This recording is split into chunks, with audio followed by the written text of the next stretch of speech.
ప్రభువైన యేసు క్రీస్తు నామమున వాక్యము వినుచు ధ్యానించున్న వారందరికీ కూడా వందనాలు. ఈరోజు ధ్యానాంశముగా ఆదికాండము 4వ అధ్యాయము 7వ వచనం మనం చూస్తే, నీవు సత్క్రియ చేసిన ఎడల తలనెత్తుకొనవా, సత్క్రియ చేయని ఎడల వాకిట పాపము పొంచియుండును, నీ ఎడల దానికి వాంఛ కలుగును, నీవు దానిని ఏలుదువనెను. చిన్న ప్రార్థనలతో వాక్యాన్ని మనం ధ్యానించుకుందాం. సర్వశక్తి మిక్కిలి కనికరమ గల తండ్రి, మహోన్నతుడైన యేసయ్య రక్షక వందనాలు తండ్రి. ఈరోజు వాక్యము ద్వారా తండ్రి మా యొక్క క్రియలు ఫలితం ఏ రీతిగా ఉంటుంది నువ్వు వాక్యం సెలవిచ్చావు. మేము సత్క్రియలు చేసిన ఎడల తల ఎత్తుకొనగలము, చేయని ఎడల పాపము మా వాకిట పొంచి ఉండి దానిపైన వాంఛ కలుగుద్దని వాక్యంలో సెలవిచ్చావు తండ్రి. మేము చేసిన క్రియలు ఏదైనా మరుగుపరిచేవాడివి, లేకపోతే వాటి నుంచి రక్షించేవాడివి నువ్వు ఉన్నావు. కానీ మేము పాపము పైన వాంఛతో చేసే క్రియల వలన పాపములు మునిగిపోతున్నాం. ఆ రీతిగా కాకుండా నువ్వు ఏ రీతిగా మరి ఆ యొక్క క్రియలు చేసి నీ యొక్క క్షమకు పాత్రలుగా మేము నీ యొక్క కృపకు పాత్రలు ఉంటాము. ఈరోజు వాక్యంలో మాకు సెలవిచ్చిన దాన్ని మేము ధ్యానించుకున్నప్పుడు తండ్రి, నీ పరిశుద్ధమైన మాటలతో మరి నీ వాక్యం ధ్యానించుకొని మేము మరింతగా విశ్వాసం బలపడలా నడిపించమని క్రీస్తు వారి పెట్టుబడి కొంచున్నాం తండ్రి, ఆమెన్.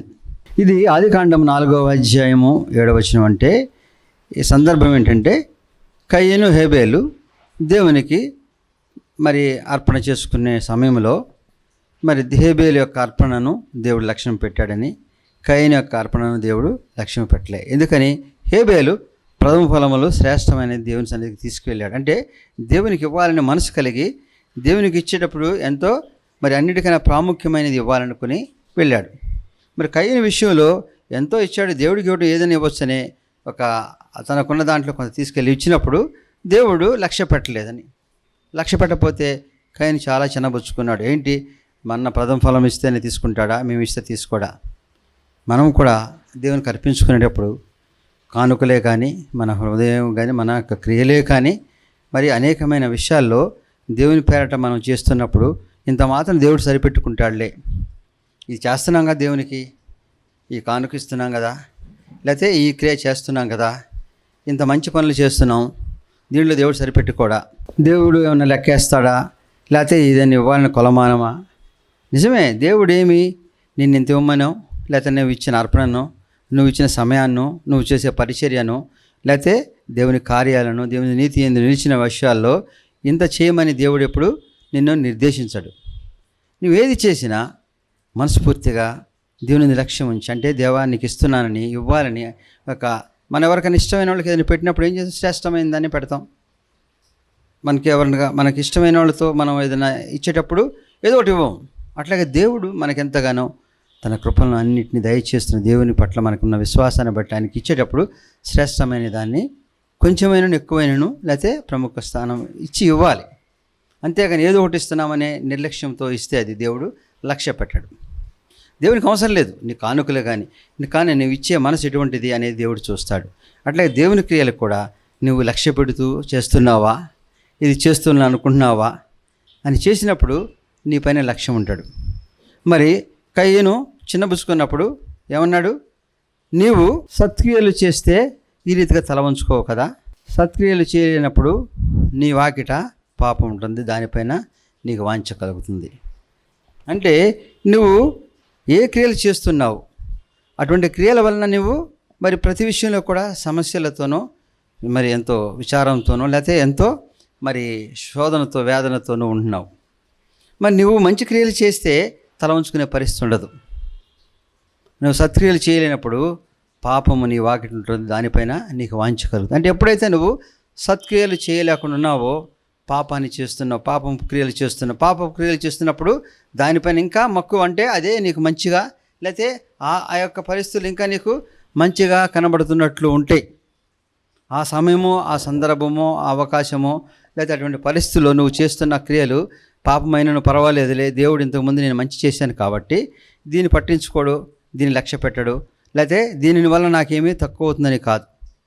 నీ యొక్క మనసుని దేవుడు చూస్తున్నాడు. నువ్వు దేవుని ఏ రీతిగా లక్ష్య పెడుతున్నావు. ఇప్పుడు చేశాను కాబట్టి అప్పుడు చేయలేని కాదు. ఎప్పుడు చేసినా నువ్వు దేవుని యందు నీ మనసును లక్ష్య పెట్టి, అంటే ఏ రీతిగా నీతిలో ఉండకుండా తొలగకుండా నువ్వు చేసినప్పుడు పాపం పైన నీకు మక్కువ, అంటే ఈ చేస్తున్న క్రియలలో ఇది దేవునికి విరుద్ధమైన క్రియ, నీతి క్రియలు కాదు కాబట్టి దీని నుంచి నాకు శాపం రాకముందే, లేకపోతే నేను దీనివలన తలవంచుకోకముందే సత్క్రియలు చేయాలని కొడుతున్నాడు.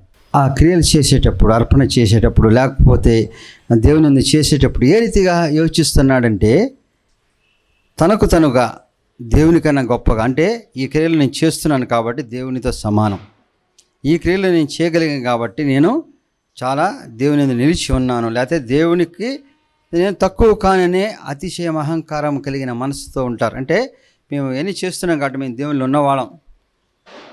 దేవుడు ఏమి ఎదురు చూస్తున్నాడు?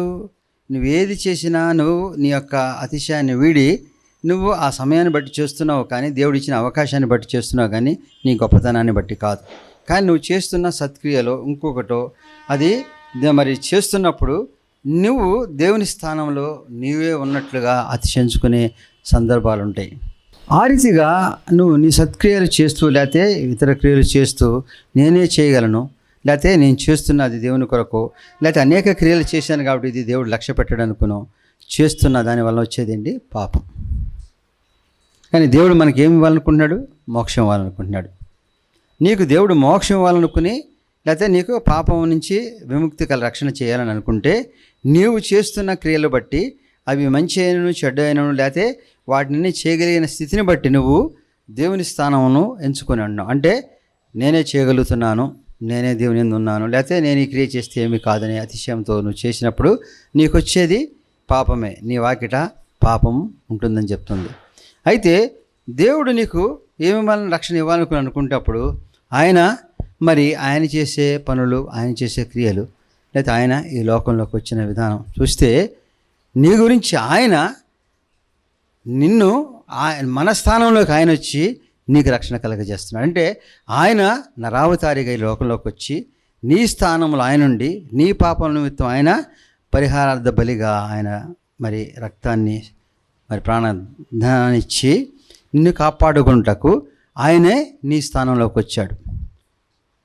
దేవుడు మనల్ని రక్షించడానికి తన స్థానాన్ని వదిలి మన స్థానానికి వచ్చి మనం రక్షిస్తే మనము దేవుని యందు నిలిచిన వారముగా దేవుని యందు నిలిచే వారము దేవుని స్థానాన్ని ఎంచుకుని వెళ్తున్నాం. అంటే మనం రక్షించే వాని స్థానము కన్నా ఎక్కువగా మనం అతిశయించినప్పుడు మనకి పాపం వస్తుందని వాక్యం చెప్పబడుతుంది. మనము ఏ స్థానంలో అతిశయిస్తున్నామో, లేకపోతే మనము ఏ క్రియలు దేవునికి విరుద్ధంగా ఉన్నాయో, లేకపోతే దేవుడు మనల్ని ఏ క్రియలు పాపంతో నిండే రీతిగా ఉంటుందో మనం గమనిస్తే మనము చేసే క్రియలు దేవుని యందు ఏ రీతిగా ఉంటున్నాయని మనకి తెలియపరచబడినప్పుడు, తెలిసినప్పుడు, తెలుసుకునే సమయం వచ్చినప్పుడు, లేకపోతే తెలుస్తూ కూడా అవి దేవునికి విరుద్ధమైన క్రియలైనప్పుడు మేము చేస్తున్న ఈ మంచి, లేకపోతే అంతకుముందు చేసిన క్రియలను బట్టో అని అతిశయంతో దేవుని స్థానం మనం ఎంచుకొని చేసే క్రియలు మనల్ని పాపాన్ని నడిపిస్తాయి. ఇది మన సొదొమ గొమొర్రాల విషయంలో మనం చూస్తే ఆదికాండము 18వ అధ్యాయము 19వ అధ్యాయాన్ని చూస్తే సొదొమ గొమొర్రాల విషయంలో మనకి అర్థమవుతుంది. ఏ రీతిగా సొదొమ గొమొర్రాలు చేసిన పాపాన్ని బట్టి దేవుడు మరి అక్కడికి అబ్రహాము దగ్గర నుంచి అబ్రహాము దర్శనాన్ని ఇచ్చి సొదొమ గొమొర్రాలకు వెళుతూ మరి అక్కడికి వెళ్ళినప్పుడు ఇద్దరు దూతలు మాత్రం సొదొమ గొమొర్రాలకు వెళ్ళినప్పుడు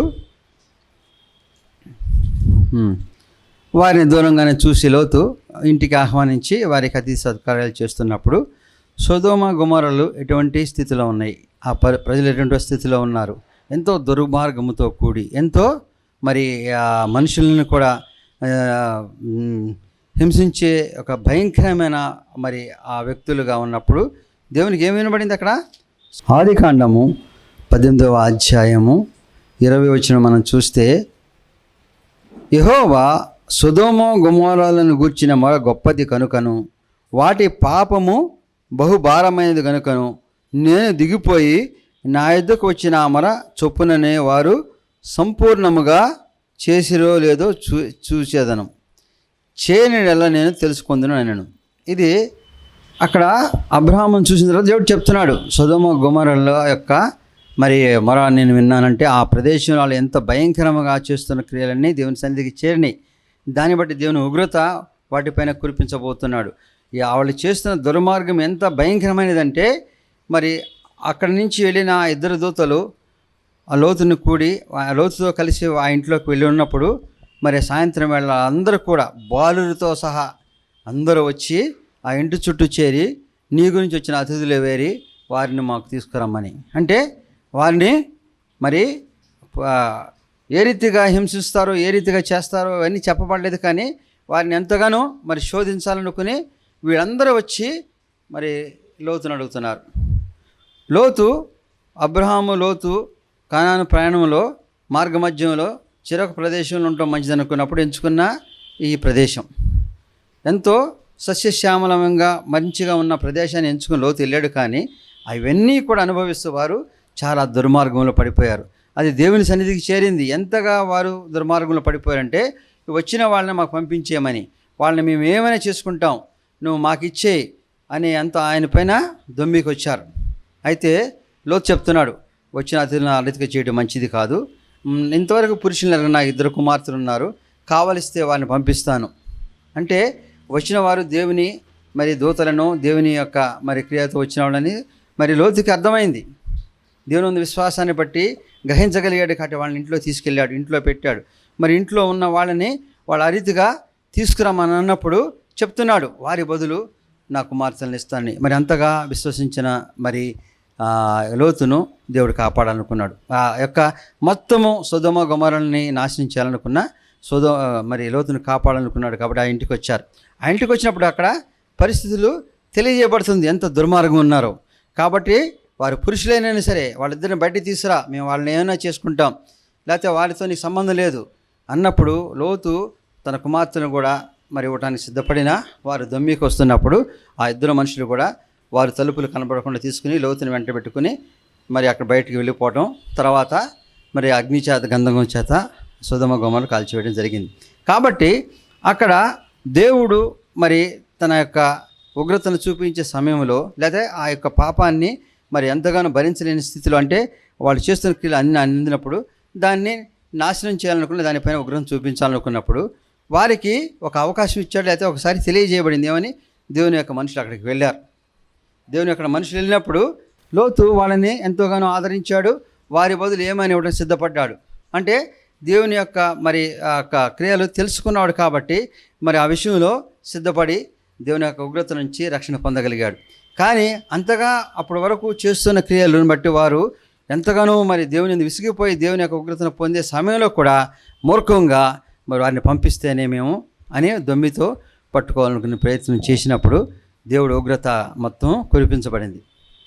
అయితే మరి అదే యోనా విషయంలో మనం చూస్తే, యోనాని దేవుడు ఏమన్నాడు, నినివే పట్టణానికి వెళ్ళి, యోనా గ్రంథం మనం చూస్తే నినివే పట్టణానికి వెళ్ళి వారు చేస్తున్న పాపం, అంటే నినివే పట్టణం అంటే చాలా ప్రముఖమైన పట్టణం, అన్నింటిలో కూడా మరి తొలతూగుతున్న మంచి అభివృద్ధి చెందిన పట్టణం.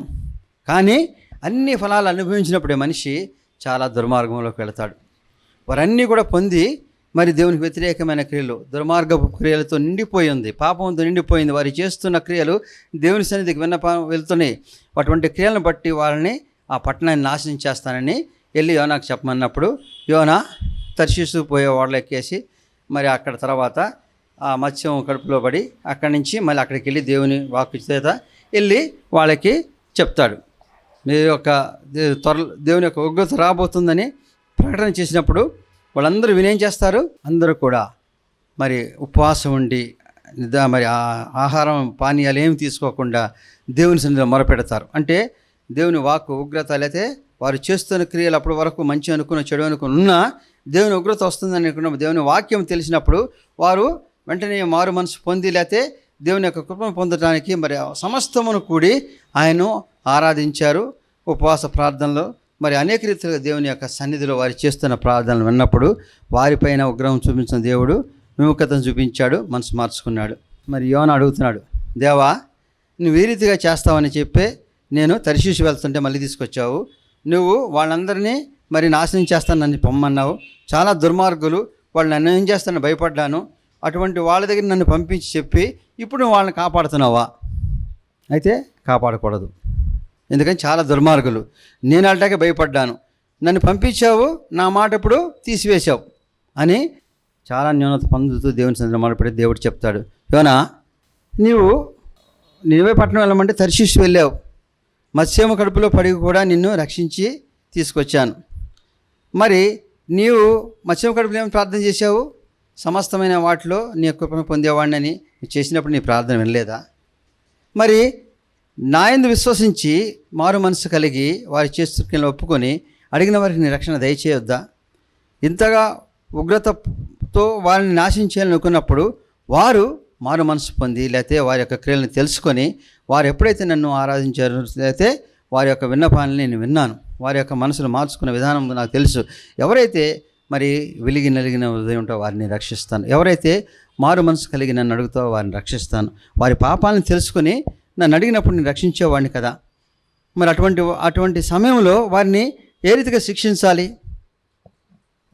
మరి సొదొమ గొమొర్రాలో మనం చూస్తే వారు ఆ సమయంలో కూడా దేవుని దూతలు వచ్చినా సరే వాళ్ళని కూడా ఏదో ఒకటి చేయాలనుకునే మరి యొక్క భయంకరమైన పాపంలో ఉండిపోయారు. వారు దేవుని సువార్త తెలిసిన, దేవుని వాక్యం విన్నా, దేవుని క్రియలు ఎరిగినా, మరి దేవునికి అనేక కృపలు పొంది అవన్నీ వారికి తెలిసినా కూడా వాటిని మర్చిపోయి దేవుని విరుద్ధమైన కార్యాలు చేస్తూ ఉంటారు. చాలామంది విషయాలు చెప్తారు, నేను దేవుడు చెప్పినా సరే వినను ఈ క్రియలో, లేకపోతే వీరిపైన నాకున్న ద్వేషం, లేకపోతే ఈ యొక్క క్రియ ఈ రీతిగా చేస్తాను, లేకపోతే వీరిని నమ్మను. చాలాసార్లు మనుషులు అతిశయంతో మాట్లాడటం వింటూ ఉంటాం. అవునండి, వాళ్ళు అంతేనండి. దేవుడు నిన్ను ఆ రీతిగా అనుకుంటే ఎన్ని సమయాల్లో నీ పైన ఉగ్రత చూపించాలి? నీకు చేసిన కృపలే నీకు తెలియదు. నిన్ను దేవుడు కాపాడింది ఉదయం లేచిన సాయంత్రం వరకు, నిన్ను నీ కుటుంబాన్ని అనేక రెట్లుగా మరి నేను దీవిస్తూ వస్తున్న సమయాలు కానీ సందర్భాలు కానీ నీకు యోచించలేనివి, గుర్తులేనివి, గుర్తున్నవి అనేకం. అయితే నువ్వు అనేకమైన క్రియలు దేవుని విరుద్ధంగా చేస్తున్నప్పుడు లెక్కించి ఆయన నీకు శోధించినప్పుడు నువ్వు నిలవగలవా? నిలవలేవు. ఆయనను నేను కాపాడుతున్నాడు, ఆయనను నేను రక్షిస్తున్నాడు. ఎందుకని? నువ్వు దేవుని యందు నిలిచే రీతిగా నీ యొక్క క్రియలు మార్చుకుంటామని ఎదురు చూస్తున్నాడు. అటువంటి మార్పుకై దేవుడు ఎదురు చూస్తున్నాడు కాబట్టి మార్పు చెందిన వారిని రక్షిస్తున్నా అన్నాడు. దేవునికి మరి నీ ఎదుట సత్క్రియలు చేసినప్పుడు నీవు తల వంచుకునే పరిస్థితి లేదు. నువ్వు అనేకమైన మరి దేవుని వ్యతిరేకమైన క్రియలు చేసినప్పుడు తల వంచుకున్నావు కయ్యూను. కాబట్టి నీవే మంచి క్రియలు చేసి అంటే దేవుని యందు మంచిగా ఎంచుకొని ఇచ్చి ఉంటే నీకు ఈ స్థితి వచ్చేది కాదు కదా. కాబట్టి నువ్వు మార్చుకోవాల్సింది నీ అర్పణను నేను అంగీకరించలేనిది కాదు. నువ్వు ఏ రీతిగా అర్పించావో దాన్ని తెలుసుకొని మార్చుకున్నప్పుడు నీవు నా యొక్క కృపను పొందేవాడివిగా, నీ అర్పణ ఆస్వీకరించేవాడిగా ఉంటాను. అయితే కయ్యూను విన్నాడా? వినలే. దేవుడు అప్పుడు కూడా చెప్పినా కూడా కయ్యూను తమ్ముడైన హేబేలుని చంపేశాడు. చంపేస్తే తర్వాత అతనికి వచ్చిన మరి ఎటువంటి శాపం. కాబట్టి దేవుడు మనకి అనేక సందర్భాల్లో మరి అనేక విషయాల్లో అవకాశం ఇస్తాడు. నిన్ను నడిపించడానికి వస్తాడు. నువ్వు చేస్తున్న దుష్క్రియలు, సత్క్రియలు కాకుండా దేవునికి వ్యతిరేకమైన క్రియలలో నువ్వు నడుస్తున్నప్పుడు, మరి నువ్వు చేస్తున్న పనుల్లో నువ్వు దేవునికి వ్యతిరేకంగా దిశగా ఉన్నప్పుడు దేవుడు తన ప్రవక్తల ద్వారా ఇంకొకరి ద్వారా ఇంకొక రీతిగాను నీకు నీ మనస్సాక్షి ద్వారా గద్దిస్తూనూ చెప్తూ ఉంటాడు. దేవుని యొక్క సూచనలు గ్రహించి మనము మార్పు చెందాలి. ఇది నాకు చెప్పింది కాదు, లేకపోతే ఇది నేను చేయకపోతే తప్పదు అనుకునే మూర్ఖంగా నువ్వు వెళ్ళిన నీ జీవితం మొత్తం చూస్తే అనేక సార్లు నువ్వు ఆ రీతిగా వెళ్ళకుండా మార్చుకున్నప్పుడు దేవుని కృపను ఎన్ని రెట్లు పొందావో నీకే తెలియదు. ఇటువంటి పొందిన సాక్ష్యాలు మనం ఉన్నప్పుడు విశ్వాసంలో బలపరచబడగలుగుతాం. మన విషయంలో కూడా మనం అనేక సార్లు అటువంటి వ్యతిరేకమైన సందర్భాలు వచ్చినప్పుడు కూడా మరి మనం నిలిచి దేవుని యందు ఉన్నప్పుడు దేవుని కృపను పొందుతాం. ఇక్కడ సొదొమ గొమొర్రాలు మరి దేవుని యొక్క సూచనలు అవన్నీ కూడా పట్టించుకోకుండా వారికున్న మరి ఆ యొక్క మౌఢ్యం, వారికున్న మరి బలహీనతలు, వారికున్న మరి భయంకరమైన పాపక్రియలు ఇంకా వారు రెచ్చిపోయి చేయాలనుకున్నప్పుడు చేసే అవకాశం దేవుడు ఇవ్వలా. వారిపైన ఉగ్రతతో నశించిపోయారు. అదే నినివే పట్టణం వాళ్ళు ఎంత భయంకరమైన పాపంలో ఉన్నానో దేవుని వాక్యం విన్నప్పుడు, దేవుని యొక్క స్వార్థ విన్నప్పుడు మార్చుకొని వారు చేసిన ప్రార్థన దేవుడు అంగీకరించి నోవాను కూడా చెప్తున్నాడు, నోవా నేను నిన్ను పంపించిన స్థలానికి నువ్వు వెళ్ళలే, అయినను నిన్ను క్షమించి నీ చేత కార్యం చేయించాను. ఇప్పుడు కూడా నీ పట్ల నా కృపను చూపిస్తున్నా. అయితే నీ పైన నేను కోపం ఉంచుకోవాలా? నీవు సత్క్రియలు చేయనంత మాత్రాన, నీవు సత్క్రియలు చేస్తే మరి నీవు వారికి ఇచ్చిన రక్షణ బట్టి నువ్వు యోచిస్తున్నావు, కానీ నీకు ఇచ్చిన కృపను నువ్వు మర్చిపోతున్నావు. కాబట్టి ఎదుటివారు ఏ రీతిగా రక్షింపబడ్డారో అది తెలుసుకొని నీ యొక్క విషయంలో నువ్వు మార్పుకై ఉండాలి. అంటే నీ క్రియలు దేవుని వ్యతిరేకమైనప్పుడు నీ వాకిట పాపం ఉంటుంది. నిన్ను దేవుడు ఎన్ని రీతిలుగా హెచ్చించి నీకు ఇచ్చిన అనేకమైన మేళను బట్టి, అనేకమైన కృపలను బట్టి నీ జీవితంలో లెక్కిస్తే మరి అవి లెక్కించలేనన్ని గొప్ప మరి విషయాలు నీకు కనబడుతూ ఉంటాయి. నీ మార్గములో, నీ పయనములో, నీ యొక్క జీవితంలో నీవు మరి విద్యలో కానీ, ఉద్యోగంలో కానీ, నీ యొక్క కుటుంబంలో కానీ అనేకమైన సార్లు దేవుని కృపను పొందిన నీవు, అనేక మేళ్లతో దేవుని సన్నిధిలో ఎదిగిన నీవు ఇప్పుడు చేయవలసిన క్రియలో దేవునికి విరుద్ధమైన క్రియలు ఉన్నామేమో, అది ఉంటే నీ వాకిట పాపం ఉంచుందని చెప్తున్నాడు. ఆ రీతి కాకుండా సత్క్రియలు చేసినప్పుడు నువ్వు ఎక్కడ కూడా తల ఉంచుకుని లేకపోతే దేనిలో న్యూనత పడకుండా ఉంటావు. కాబట్టి నీ యొక్క క్రియలు దేవుని పట్ల, దేవుని కృపను పొందిన నీవు ఎంతో గొప్పగా ఉండాలని దేవుడు కోరుతున్నాడు. కాబట్టి ఆ రీతిగా మన క్రియలు మరి సత్క్రియలుగా ఉన్నప్పుడు మన వాకిట పాపం ఉంటుందా? ఉండదు. మనం పాపం చేసేవాళ్ళగా ఉన్నాం. అయితే అనేకమైన దోషాలను బట్టి మనం దేవుడు శిక్షించాలనుకున్న మరి ఆ శిక్ష నుంచి తప్పించే కరుణ కలిగిన దేవుడు మనకున్నాడు. నినివే పట్టణం వారికి ఇచ్చిన రక్షణ మనకి కలగజేసే దేవుడు మనకున్నాడు. కాబట్టి నోవా కూడా దేవుని సన్నిధిలో అడిగినా చెప్తున్నాడు, ఎవరైతే తన మార్గాన్ని మార్చుకొని, మరి ఎవరైతే తన క్రియలను మార్చుకొని, ఎవరైతే నన్ను విశ్వసించి ఉన్నారో వారికి నా కృపను చేస్తాను, వారికి నా మార్గాలు ఇస్తాను, వారికి నా యొక్క ఆశ్రయాన్ని ఇస్తాను, వారి యొక్క మార్గాన్ని సరళం చేసి వారు అనుకున్న స్థలాలు, అనుకున్న విషయాల్లో వారిని జయింపజేసే రీతిగా నడిపిస్తాను, వారి యొక్క జీవితాలు రక్షణ భాగ్యంగా ముందుకు నడిపిస్తాను, వారి కుటుంబాలని నాకు బిడ్డలుగా నడిపిస్తాను, వారి కుటుంబంలో ఉన్న అశాంతి, అలజడి సమస్తాన్ని తొలగించి వారు ఎటువంటి విషయంలో తల ఉంచుకుని ఉన్నారో, లేదా ఎటువంటి విషయాల్లో న్యూనత పడుతున్నారు, ఎటువంటి విషయాల్లో వారు మరి శోధనలు ఉన్నారు, ఎటువంటి విషయాల్లో వారు ఎందుకు మేము కొరగాని అనుకున్నారు, లేకపోతే ఆ యొక్క దుష్క్రియల వలన వాళ్ళు ఎటువంటి శాపంలో పోతున్నారో వాటన్నిటి నుంచి రక్షించే దిశగా నేను ఉంటాను. కాబట్టి వారి యొక్క క్రియలు మార్చుకోవాలి. వారి యొక్క క్రియల విషయంలో నేను చేస్తున్న సూచనలు బట్టో, నేను చేస్తున్న మరి నేను చూపిస్తున్న విధానం బట్టో వారికి మార్చుకునే సమయం ఇస్తున్నాను. కాబట్టి దేవుడు మనకు కూడా మంచి సమయం ఇస్తున్నాడు. మనం క్రియలు ఇప్పటివరకు చేసిన వాటిని బట్టి కాదు, మనం చేస్తున్న క్రియలను బట్టి, మనం చేయబోయే విషయాలను బట్టి, వాటన్నిటిని బట్టి కూడా దేవుడు మనకి మరి తెలియచేస్తున్నాడు. నువ్వు ఇంతకుముందు చేసిన క్రియలు గొప్పగా ఉండొచ్చు, కానీ ఇప్పుడు నువ్వు ఏ రీతిగా నడుస్తున్నావు, ఇప్పుడు ఏ రీతిగా నువ్వు నడవాలనుకుంటున్నావు, ఏ విషయంలో ఎంచుకున్నావు, ఏ విషయంలో దుర్మార్గులు ఉన్నావు, ఏ విషయంలో పాపంలో ఉన్నావు. నీ వాకిట పాపం ఉంది కాబట్టి నువ్వు చేసిన దుష్క్రియల వల్ల నువ్వు పాపంలో పడిపోతున్నావు. కాబట్టి ఇక నేను మరిచి సత్క్రియలు చేసుకునే రీతిగా మన యొక్క జీవితాలు నడిపించుకోవాలి. సత్క్రియలని దేవుని నీతిలో నిలిచి మరి దేవుని వాక్యానుసారమైన జీవితం జీవించడమే కాదు, దేవుడు మనల్ని ఎవరికి హాని అపాయం చేయలేని స్థితిలో, ఎవరినైనా ఆదరించగలిగిన స్థితిలో మనల్ని ఉంచాడు. మనం ఉంచిన దాన్ని బట్టి మనం యొక్క దేవుని యొక్క నడిపింపు మనతో అందరికీ కనబడాలి. మరి ఇతరుల పట్ల మనం ద్వేషము, పగ, స్వార్థంతో కూడింది కాకుండా ప్రేమతో ఇతరులను ఆదరించగలిగిన మనసుతో మన యొక్క క్రియలు వారి పట్ల ద్వేషము కలిగినవి కాకుండా మరి మంచి క్రియలుగా ఉన్నప్పుడు దేవుని యందు నిలిచి మన యొక్క క్రియలు మరి దేవునికి విరుద్ధమైనయా, మనము ఏ క్రియలు చేస్తున్నాం, మనం సత్క్రియలు చేయలేనప్పుడు మన వాకిట పాపం ఉంటుంది. మన యొక్క క్రియలను బట్టి మన పాపం మనల్ని వాంఛత, అంటే మనం దానిపైన మక్కువతో ఉండి లేకపోతే ఆ క్రియలు మంచివి అనుకున్నప్పుడు మనకి తల వంచుకుని లేకపోతే దేవుని యందు ఎదగలేని స్థితిలో, దేవుని ముందు మనము ఎంతో న్యూనతతో, మనకున్న ప్రతి పరిస్థితి కూడా ఎదుర్కొని బలహీనతతో మనం ఉంటాం. కానీ మన యొక్క క్రియలు సత్క్రియలు అయినప్పుడు మనము పాపాన్ని కూడా ఎదుర్కొని దేవుని యొక్క కృపను పొంది అనేక మందికి మన మార్గదర్శనంగా, అనేక మంది కృపలతో మన జీవితాన్ని నడిపిస్తూ దేవుని నిలిచిన వారముగా, దేవుని కృపలు పొందేవారముగా మన యొక్క జీవితాన్ని, మన కుటుంబాన్ని ముందుకు నడిపించే వారంగా ఉంటాం.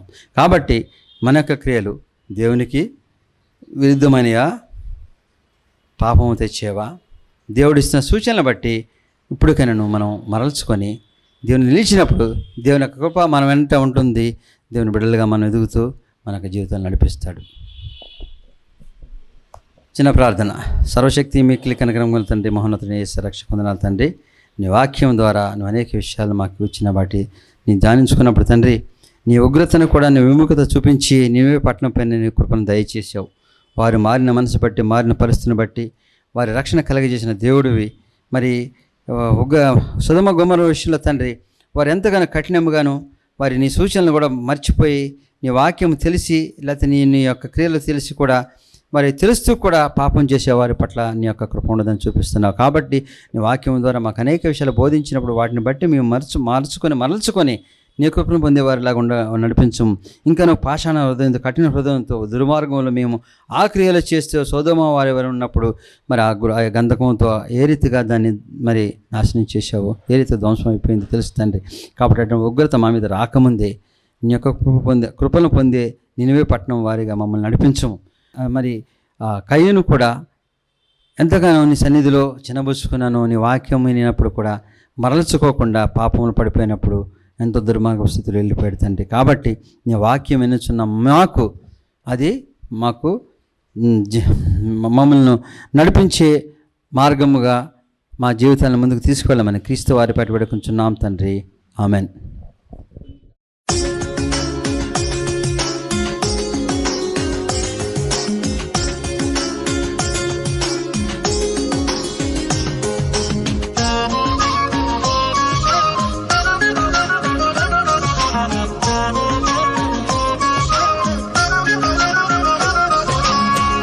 యేసుని ప్రేమ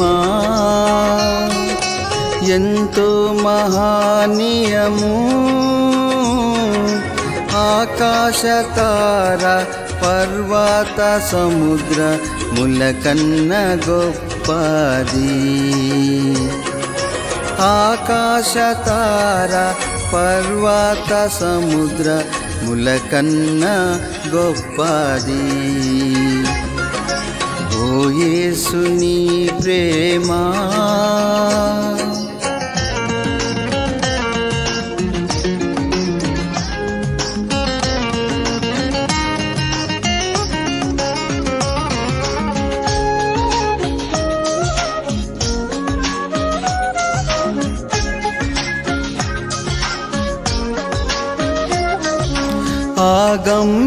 ఆగమ్యానందమే హృదయము నిండేను, ప్రభుని కార్యములు గంభీరమైనవి. ప్రతి ఉదయ సాయంత్రములు స్తుతికి యోగ్యములు, స్తుతికి యోగ్యములు. ఓ యేసుని ప్రేమ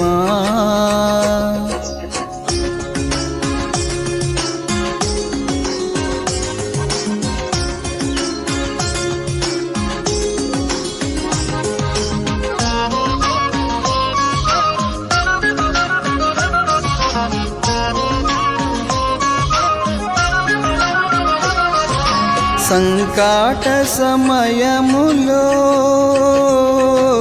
సాగాలేకున్నాను, దయచూపు నా మీద అని నేను మొరపెట్టగా, వింటినంటివి నా మొరకు ముందే తోడు నుందునంటివి, తోడు నుందునంటివి. ఓ యేసుని ప్రేమ